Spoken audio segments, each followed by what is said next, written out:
Greetings, Bapu family. Bapu, believe ambitiously, persevere opportunities outstandingly. I want to talk about the Vibes Cartel trial. 2. The retrial. Right?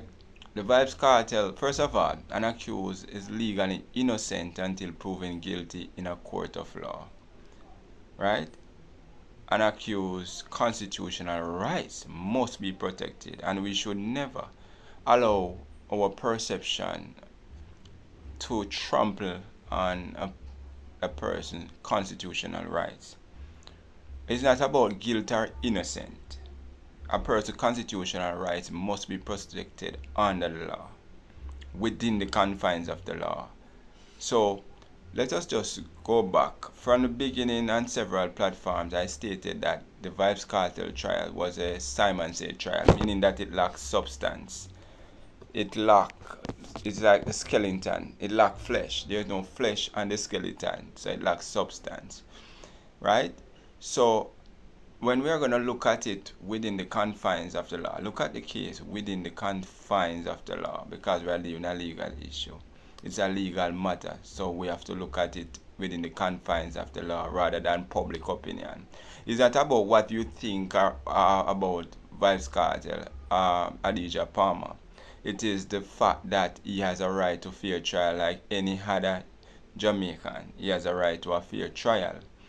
And we have to look at, when we're going to trace back to the inception of the case, criminal mind versus criminal intent, mens rea versus actus reus, we have to ensure that once there is doubt, once there's reasonable doubt, the accused must be given the benefit of the doubt.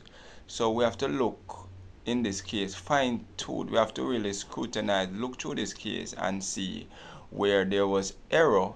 First of all, the issue with the removal of the material evidence, which was cell phone. The cell phone should never be removed unless there was judicial approval or judicial approval for the cell phone to remove. It should never be in use. So that part, it was incompetence by the part of the investigating officer.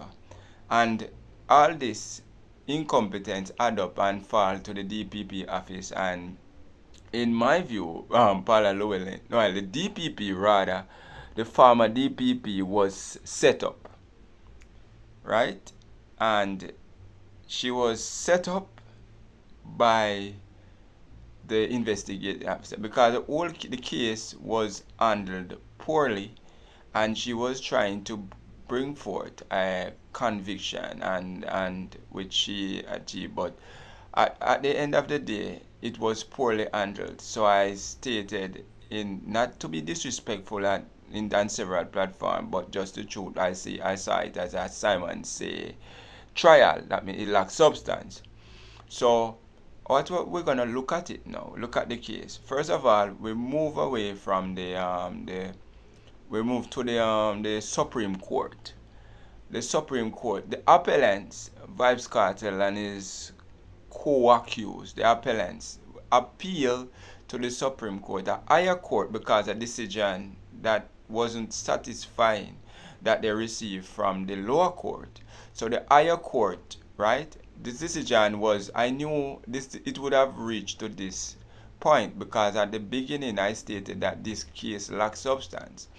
It's not whether or not, first of all, there is no, we can all assume and speculate. That is not how it goes. That is not how the law goes. We can assume what happened to the alleged victim because we have to be mindful